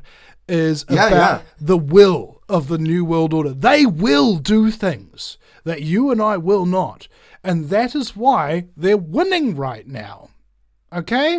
There's a lot of people around there saying, oh yeah, we're winning, Vinny, you don't need to worry, just trust the plan and stuff like that. I'm like, are you fucking kidding me? Alright? Child trafficking numbers are up. World wars are still going on. Debt's highest it's ever been. Corruption's the worst it's ever been. What fucking metric are you looking at thinking that the problems are being solved? They're not. They're just getting worse. Principally because a lot of people trust the plan and therefore abdicate their personal responsibility of doing anything about the ruthless criminal sociopathic scumbaggery who are absolutely subjugating and destroying the very subsets of human life and freedom and consciousness. Okay? Don't abdicate your responsibility. You are responsible. If you're living in this place and you know that any of this stuff is going on, don't let anybody else do your fighting for you. You have to get on the field. You have to do something. Anything other than nothing is fine by me. Just don't do nothing. I get a kick out of people who say they want to escape the United States because of the political situation and move to places like New Zealand. As bad as it is here, I think you definitely have it worse over there. Yeah. No doubt about it. I remember our judges, for example, local court justices. I think there's what was it? Vince Seamer from kiwisfirst.co.nz. I once had him on the show, and he said that, Vinny, out of the 167 judges that we have in New Zealand, 160 of them are related by first cousin at least. You want to get an independent trial in a New Zealand court? Good First luck, cousin. buddy. You know. What's the population in New Zealand? Like About 5 million or yeah, something? around about 5 million. That's so tiny. Yeah. I mean, you can imagine the Dukes of Hazzard had a better chance of exposing corruption than we do. So you're all related there. Yeah, I mean, you may as well be. Again, it's like my former producer, the somewhat fabulous Mr. Mitch Santel, used to say that New Zealand is a small town pretending to be a country. That's a great way to put it. Well, everybody's heard over here, at least, that there are more sheep in New Zealand than there are people. There's 30 times. I don't know if that's true, but that's the what everybody thinks. Yeah, I think there was something like 30 times as many sheep as there are people, whereas I choose to think it's just 31 times as many sheep as they thought. I'm sure you're including some of the human population in that sheep count. Yeah. But that's beside the fact. What hope do you see for New Zealand? We all have to operate on some kind of hope for things turning around, even though it seems rather hopeless a lot of the time. So in order to manufacture hope, what I figured out is the key is to lie to myself. All right? There is... Self-delusion often solves that problem. Bro, there's just so much hope, and we're gonna win. We're gonna beat them all. There ain't no problem we can't overcome. These lies that I tell to myself on a daily basis so that I don't get depressed are extremely important. Okay, every hope is good, especially false hope. It doesn't matter whether or not what you're hoping in is true. Just believe it. And do something about it, obviously. I mean, yeah. I mean, it's really like any battlefield. It's like, are you just going to give up and, or are you going to fight? The consequence of giving up. Why you still have some breath in your lungs. So you're talking about a dark future where you'd be stuck in a box 4 meters by 4 meters alongside a railroad track, and you'd be surveilled in everything you do, everything you say, everything you even think, and you read your mind and that kind of stuff. And you'll probably never leave that apartment block that you were born in. Okay, and you'd never be able to think an original thought. You'd never go any place that you've never been before. That will be your life. That will be the life of everybody who is alive in humanity for the next 1,000 years. A living nightmare of unimaginable totalitarian proportions that has never been seen before. That is what will happen should you fail, ladies and gentlemen. Okay? That sounds like that scene in Lord of the Rings where Frodo gets the lecture. It's like, if you do not find a way, nobody will. And then they show the scenes of the slavery system, and that's pretty much not hyperbole. That's really where we're at. It's what Samwise Gamgee said to Frodo, that it's like in the great stories, the ones that really mattered. Full of darkness and danger they were, and sometimes you didn't want to know the end, because how could the end be happy? How could the world go back to the way it was when so much bad had happened? But in the end, it's only a passing thing, the shadow. A new day will come, and when the sun shines, it will shine out the clearer. Those are the stories that meant something. Those are the stories that stayed with you, even if you were too small to understand why. And the folk in those stories had lots of chances of turning back, only they didn't. They kept going because they were holding on to something, that there's some good in this world and it's worth fighting for. Amen. Good job. You have that totally memorized. That was a great Sam speech there. I think it was was it in the second one? Mm-hmm. Twin Towers. Wow. And imagine if they hadn't released the Two Towers because of 9/11 had just happened, and they're like, should we release the Two Towers at this point? But 9/11, I love that scene in Family Guy where Peter's wife, what was her name, Lois, she gets up and she wins a local council election because every question she answered with 9/11. What are you going to do about the terrible streets and the terrible condition they're in? And 9/11, and everyone, yeah.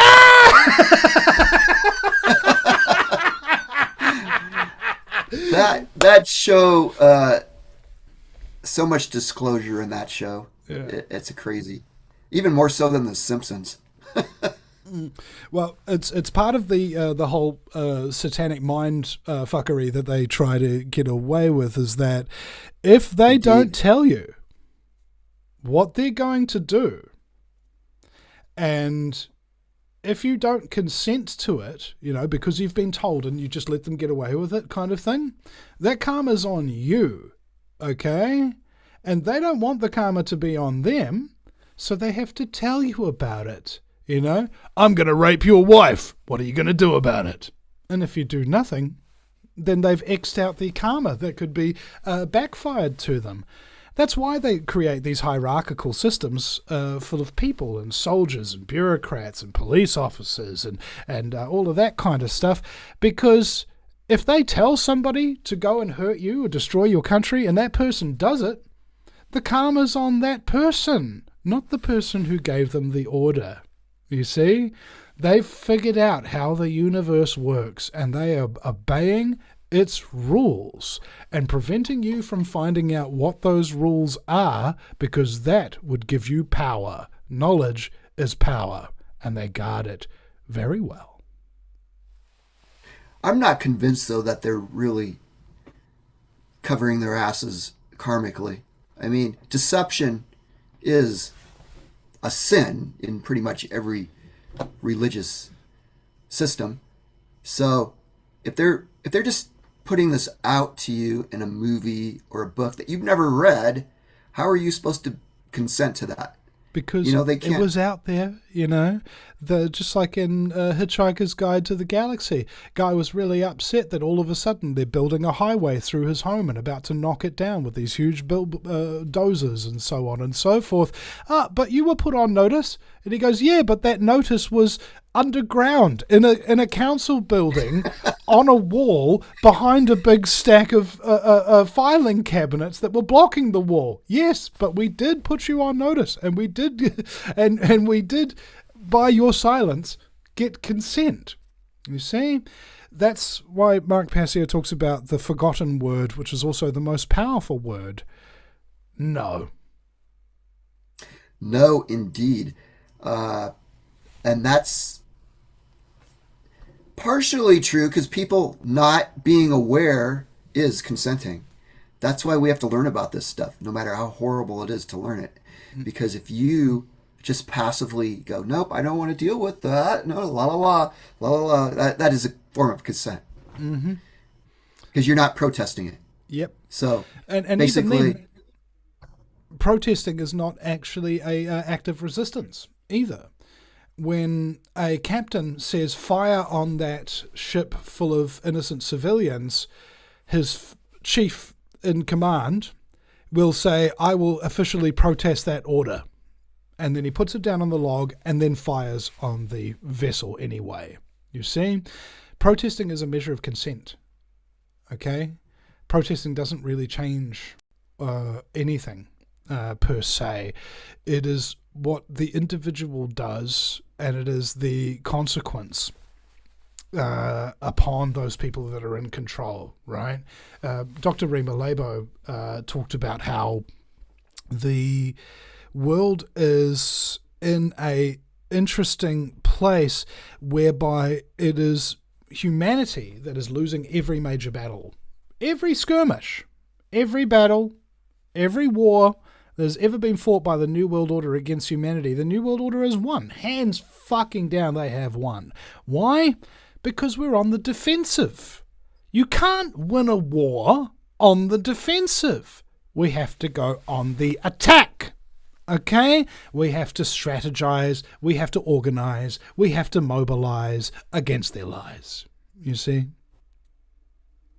It's only then that we shall have victory, when people really want it enough that they are prepared to die to obtain it. That is the people that you are very difficult to enslave and destroy, is the people who would rather die than be slaves. But unfortunately, it's gotten to the point where people would rather die being slaves. And that's pretty sad. We're pretty pathetic these days compared to our ancestors. Yeah. Who kept this tyranny at bay for generations and generations. And here we are in the 21st century. And it just seems so overwhelming. And, you know, it's like to the average person who hasn't studied this, even somebody like me, like you, who's like been studying this dark stuff for a long time, it seems pretty dark and daunting. But for somebody who hasn't, who's just getting into this for the first time, it's like, I'm going to faint. I can't handle this. It's completely overwhelming. It's too much. Overwhelming. Right. It's 10,000 hours. All right. That's how much. If you're listening right now and you've never heard anything like this before, and you don't quite understand it, and you feel relatively overwhelmed by it, all I'm asking you to do is spend 10,000 hours watching documentaries, listening to radio shows. Why do you think conspiracy theorists get so pissed off when they get called conspiracy theorists? Because they've spent 10,000 hours looking at this shit that you haven't even fucking heard of, you dipshit. Shut the fuck up. Listen to people who've done their fucking research for once in your miserable, pathetic, meaningless life. You might learn something. You might find that your life actually has a purpose. Okay? You know, maybe that might be an idea worthy of merit. You frickin'... I put this thing in a group one time, just asking an industry of people whether or not they lost their jobs because they didn't take the jab or refused to wear the mask, and would they be interested in joining a project where that wouldn't happen to them, you know, where they'd be valued whether or not they did that, and. It was interesting because this is an industry that is generally full of, you know, creative types of people, and the amount of vitriol and abuse and name calling and basically completely immature, uninformed opinions that came as a result of just asking those questions, wasn't even making any assertions, right? Was actually quite, it floored me. I was flabbergasted for a few moments. And then I realized something very important. I have a very large block list of people on social media that can never contact me or see my stuff ever again. And thus, my block list grew that day. Probably doubled or tripled in size at least. No, just a fraction. My block list takes days to scroll to the. But those are the people that need to be reached the most, so it's kind of a hard. Yeah. Hard. But again, you know. But then again, you can't sustain abuse if people are just roadblocks. Yeah. So those people, like, because I'm an empath, I feel that shit. That's why I have to take time off from the show from time to time, because I can't talk to somebody about being raped by her father, who was a Freemason, and doing surgeries on her and stuff like that without feeling it a little bit. And so I've got to for sure shake that off. And you do need to shake that off. And thus the participation that you engage in an online content, you have to have a very low tolerance to people who are ignorant. Okay, what's the opposite of ignorance? Is nescience. Okay, ignorance is the information has been presented to you and you've chosen to ignore it, hence ignorance. Nescience is the information exists, but you've never come across it before. That's nescience, you see? Two very different things. If you're abusive, ignorant, don't care, I don't have to try and save your ass anymore. You have just given me all the information that I need about your character. That being that you fucking don't have one. Okay? Basically. There are currently 9 billion people in the world, bro. Do you think you're worth my fucking time?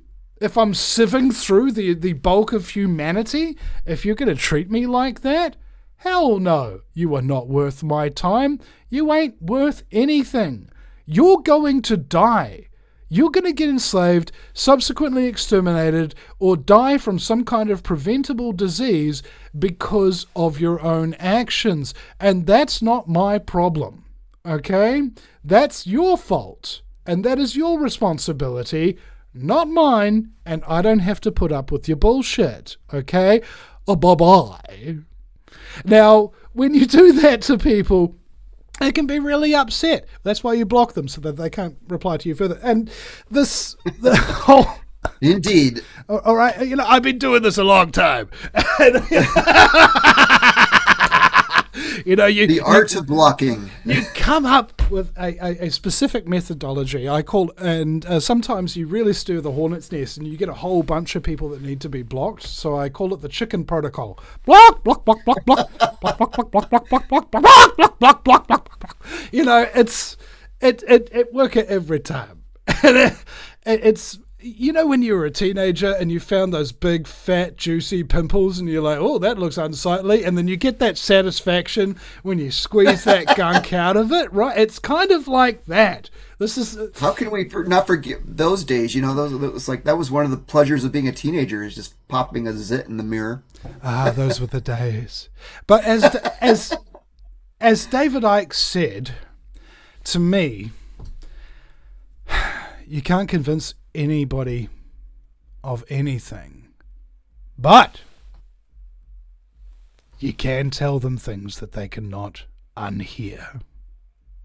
So this is the information grenade approach, right? Dr. Rima Labour told me that on average it'll take the seventh man principle, or this is what I've called it anyway. One person comes up to you and says something that's very strongly against your deeply held belief.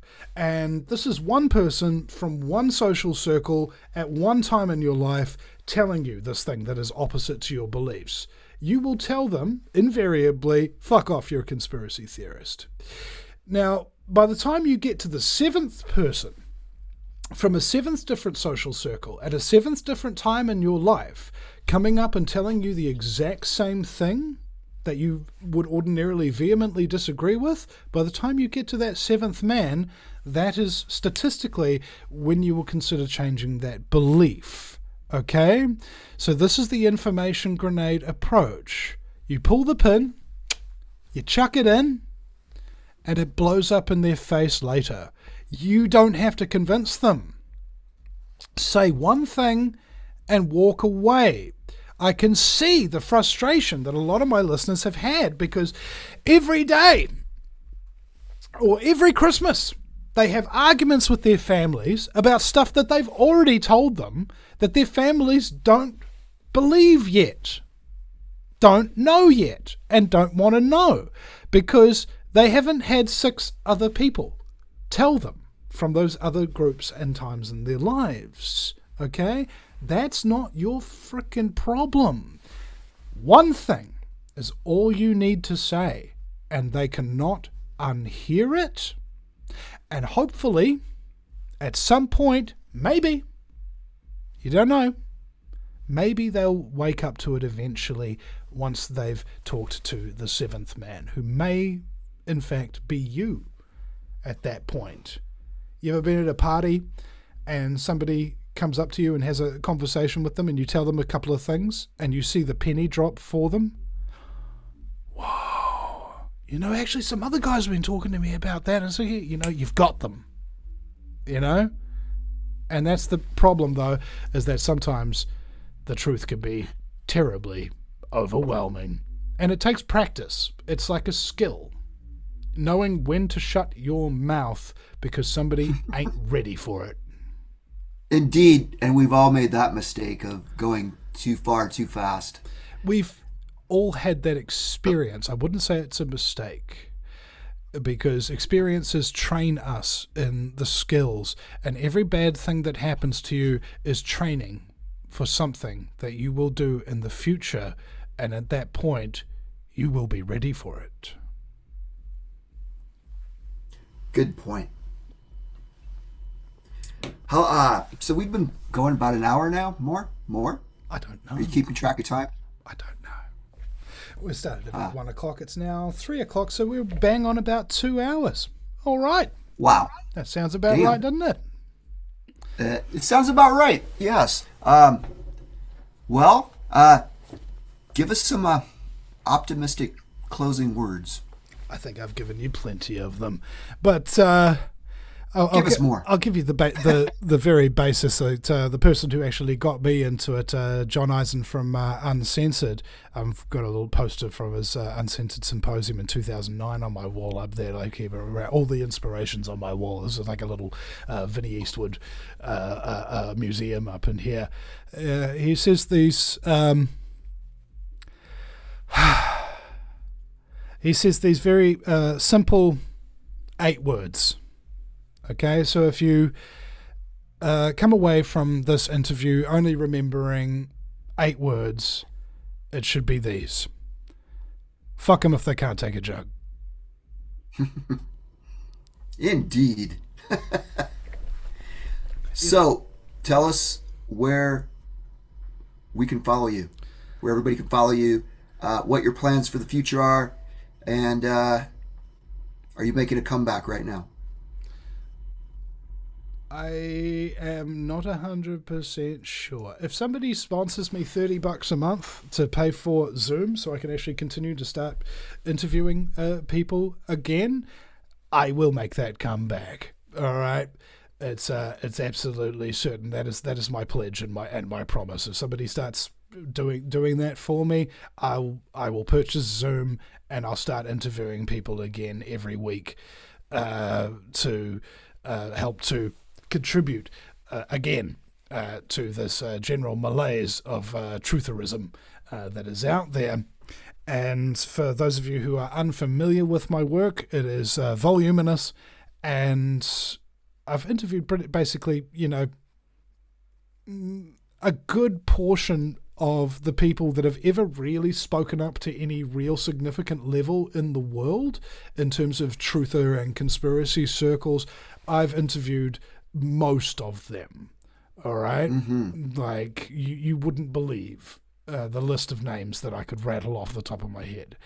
So be that as it may, this show is not for the uninitiated. The Vinny Eastwood show is not for the uninitiated. You go to the Vinny Eastwood show when you've just got no other choice. Okay? Like when you when you are so miserable and you feel like killing yourself and you've lost your sense of humor and you're beset by depression and you know so much and people don't listen to you, that is when you start listening to the Vinny Eastwood show, because you will then ascend to the next level and come to the realization, hey, I know everything's really, really bad, but I'm now comforted by the fact that I've found something much, much worse.